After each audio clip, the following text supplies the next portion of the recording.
ولا يزال الذين كفروا في مرية منه حتى تأتيهم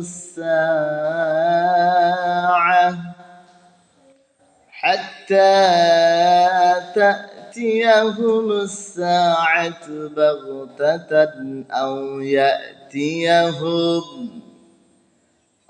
يأتيهم عذاب يوم عقيم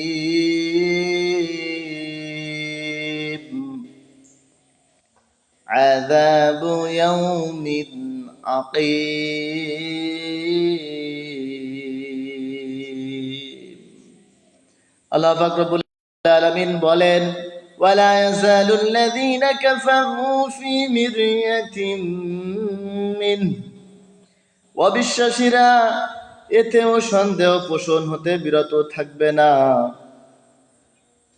মিরয়াতিন মিনহু হাত্তা তা'তিয়াহুমুস সাআহ, যতক্ষণ না ওদের নিকট আকস্মিকভাবে কিয়ামত এসে পড়বে। বাগতাতান আও ইয়াতিয়াহুম আযাবু ইয়াউমিন আযীম,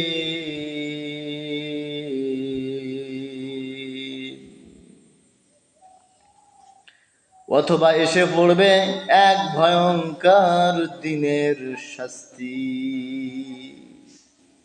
আল্লাহ তাআলা বলেন যে অবিশ্বাসীরা এতেও সন্দেহ পোষণ হতে বিরত থাকবে না, অর্থাৎ কিয়ামতের দিন সম্পর্কে সন্দেহ পোষণ হতে বিরত থাকবে না। ফি মিরয়াতিন মিনহু হাত্তা তা'তিয়াহুমুস সাআতু বাগতাতান, যতক্ষণ না ওদের নিকট আকস্মিকভাবে কিয়ামত এসে পড়বে। আও ইয়াতিয়াহুম আযাবু ইয়াউমিন আযীম, অথবা এসে পড়বে এক ভয়ঙ্কর দিনের শাস্তি। ততক্ষণ পর্যন্ত অস্বীকারীরা কিয়ামতের ভয়াবহ দিনকেও তারা সন্দেহ পোষণ করবে, ধারণা প্রসূত মনে করবে, অবাস্তব বা অবিশ্বাসী বলে তারা মনে করবে। সুতরাং আসুন আমরা অবিশ্বাসীদের থেকে বেরিয়ে আসি, আমরা অবিশ্বাসীদের থেকে দূরে থাকি, অস্বীকারীদের থেকে আমরা দূরে থাকি। আমরা যেন কখনো কিয়ামত দিবসকে অবিশ্বাস না করি, কারণ কিয়ামত দিবস হঠাৎই আকস্মিকভাবে কিয়ামত এসে পড়বে। আর আল্লাহ তাআলা বলেন ওরা ততক্ষণ পর্যন্ত অবিশ্বাস করবে যতক্ষণ না কিয়ামত না এসে পড়ে, অথবা বড় ধরনের কোনো আযাবের ব্যবস্থা বা বড় ধরনের কোনো শাস্তির দিন যতক্ষণ না উপস্থিত হবে তারা ততক্ষণ পর্যন্ত বিশ্বাস করতে থাকবে।